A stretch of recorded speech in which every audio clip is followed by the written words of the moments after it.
নমস্কার বন্ধুরা, কুকুর শিখা রান্নাঘরে সকলকে স্বাগত। আজ আমি মটরশুঁটি দিয়ে ভীষণই সুস্বাদু একটি রেসিপি শেয়ার করব। খুবই সিম্পল অথচ ভীষণই টেস্টি। চলুন তাহলে শুরু করা যাক। এখানে আমি 500 গ্রাম মতো মটরশুঁটি আর দুটো আলুকে আমি সেদ্ধ বসিয়ে দিয়েছি। এরপর একটা ঢাকা দিয়ে আমি মটরশুঁটিগুলোকে সেদ্ধ করে নেব। এই সময় আমি একটা মশলা পেস্ট তৈরি করে রাখবো, তার জন্য আমি একটা মিক্সার জার নিয়ে নিয়েছি। তাতে আমি একটা টমেটো দিয়ে দিলাম, আর আমি 1 ইঞ্চি মতো আদা নিয়ে নিয়েছি, আর 4-5 কোয়া রসুন আর দুটো কাঁচা লঙ্কা আমি দিয়ে দিলাম। এরপর এটাকে আমি একটা পেস্ট তৈরি করে রেখে দেব। এবার আমি দেখে নিই মটরশুঁটিটা সেদ্ধ হয়েছে কিনা। মটরশুঁটিগুলো যতটা আমার প্রয়োজন সেদ্ধ করা ততটা মতো সেদ্ধ হয়েছে। এবার আমি মটরশুঁটিগুলো তুলে রেখে দেব।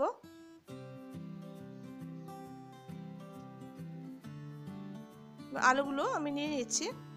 এরপর ঠান্ডা হয়ে গেলে মটরশুঁটিগুলো আমি এইভাবে হাতা দিয়ে এইভাবে চেপে চেপে আমি একটু ম্যাশ করে নেব। আপনাদের কাছে যদি ম্যাশার থাকে তাহলে সুবিধা হবে, আপনারা ম্যাশার দিয়ে করতে পারেন। তারপর দেখুন আমি মটরশুঁটিগুলো সবগুলো এরকম করে ম্যাশ করে নিয়েছি। এরপর আমি ওই আলুগুলোকে এইভাবে করে হাত দিয়ে একটু ভেঙে ভেঙে নিয়ে নিচ্ছি।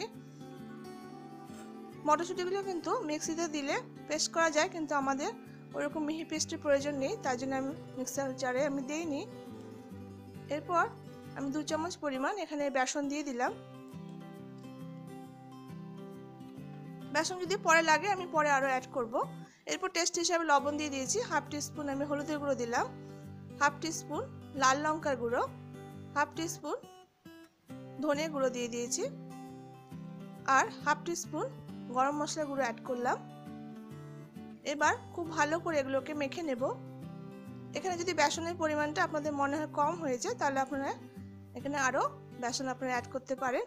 এরপর খুব ভালো করে এটাকে আমি মেখে নিয়েছি। এবার আমি একটা কড়াইতে বেশ খানিকটা সাদা তেল আমি দিয়ে দিলাম। এবার তেলটা গরম হয়ে গেলে আমি মটরশুঁটির মিশ্রণটা থেকে অল্প করে নিয়ে এইভাবে গোল গোল করে হাতের সাহায্যে পাকিয়ে নিয়ে আমি তেলের মধ্যে ছেড়ে দেব। এইভাবে একে একে করে সবগুলো আমি তেলের মধ্যে ছেড়ে দেব। তারপর এক পাশটা হয়ে গেলে আমি উল্টা একটা পাশ এইভাবে করে একটু ভেজে নেব।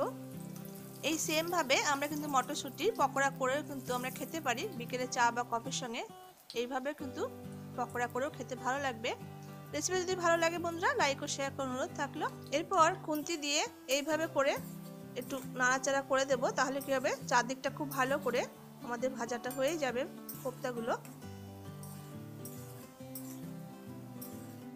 কোপ্তাগুলো লাল লাল করে বেশ ভেজে নিয়েছি। এবার আমি তেল থেকে তুলে রেখে দেব। সেম ভাবে বাকি কোপ্তাগুলোকে আমি এই গরম তেলে ছেড়ে দিয়ে ভেজে নেব।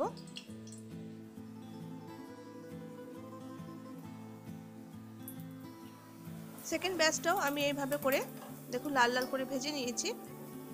সমস্ত কোপ্তাগুলো আমি ভেজে নিয়েছি। এরপর কোপ্তা ভাজার যে তেলটা ছিল সেটা আমি রেখে দিয়েছি। এরপর আমি এখানে 1 টেবিলস্পুন পরিমাণ সরষের তেল দিয়ে দিয়েছি। তারপর তেলটা গরম হয়ে গেলে আমি 1 টিস্পুন মতো জিরে ফোড়ন দিয়ে দিলাম। তারপর জিরেটা একটু ভাজা ভাজা হয়ে গেলে আমি এখানে একটা পেঁয়াজকে খুব মিহি করে কেটে রেখেছি, সেই পেঁয়াজটা আমি দিয়ে দিলাম। এরপর পেঁয়াজটা দিয়ে 2 থেকে 3 মিনিট নাড়াচাড়া করে হালকা একটু ভেজে নেব। পেঁয়াজটা দিয়ে আমি হালকা একটু ভেজে নিয়েছি। এরপর এখানে ওই যে মশলা পেস্টটা আমি তৈরি করে রেখেছিলাম সেটা আমি এখানে ঢেলে দিলাম। তারপর মিক্সি ধোয়া সামান্য একটু জল আমি এখানে অ্যাড করে দিলাম।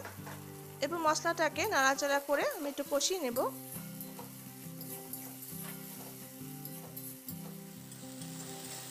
মশলাটা আমি 2 মিনিট মতো নাড়াচাড়া করে নিয়েছি। এরপর গুঁড়ো মশলাগুলো অ্যাড করে দেব। এখানে আমি প্রথমে টেস্ট হিসাবে লবণটা দিয়ে দিলাম। এরপর 1/2 টিস্পুন পরিমাণ হলুদের গুঁড়ো, 1/2 টিস্পুন জিরের গুঁড়ো,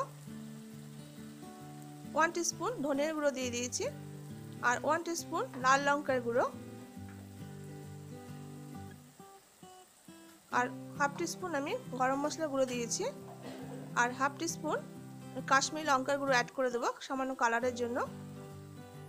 আর এখানে সামান্য পরিমাণ আমি একটু কাসুরি মেথিকে এইভাবে হাত দিয়ে একটু গুঁড়ো করে মিশিয়ে দেব।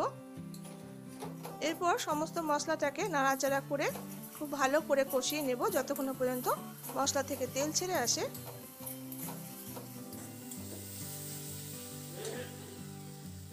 তারপর দেখুন খুব ভালো করে কষিয়ে নিয়েছি, মশলা থেকে তেল ছেড়ে দিয়েছি। এরপর আমি এখানে 3 টেবিল স্পুন মতো টক দইকে খুব ভালো করে ফেটিয়ে নিয়েছি আমি। সেই টক দইটা দিয়ে দিলাম। এরপর লো ফ্লেমে টক দইটাকে খুব ভালো করে নাড়াচাড়া করে আমি মিশিয়ে নেব। টক দইটা আমি খুব ভালো করে মিশিয়ে নিয়েছি। এরপর একটু নাড়াচাড়া করে আমি একটু কষিয়ে নেব যতক্ষণ পর্যন্ত তেল ছাড়তে শুরু করে। তারপর দেখুন বন্ধুরা, মশলা থেকে তেল ছাড়তে শুরু করেছে। এবার আমি জল অ্যাড করে দেব। এখানে আমি 2 কাপ পরিমাণ জল অ্যাড করেছি, খুব বেশি কিন্তু ঝোল হবে না, তার জন্য জলটা একটু বুঝে দিতে হবে।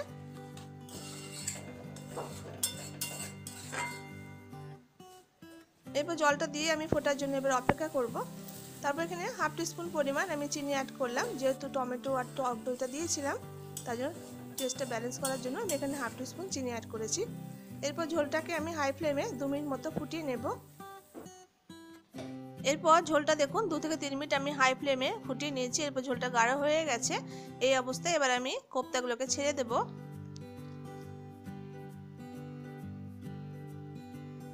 আমি সমস্ত কোপ্তাগুলো সব দিয়ে দিলাম। এরপর খুন্তি দিয়ে একটু নাড়াচাড়া করে নিচ্ছি।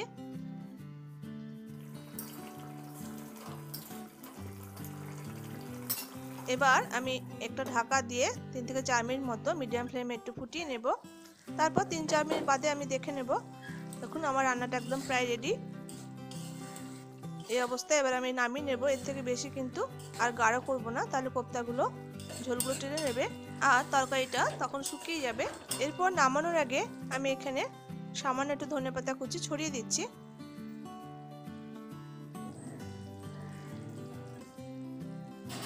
এইভাবে মটরশুঁটির কোপ্তা বানিয়ে খেয়ে দেখবেন বন্ধুরা, দুর্দান্ত খেতে লাগে গরম ভাত দিয়ে। আবার আপনারা এটা রুটির সাথেও কিন্তু খেতে পারবেন, খুবই ভালো লাগবে। এরপর ধনেপাতাটা দিয়ে একটু নাড়াচাড়া করে আমি নামিয়ে নেব।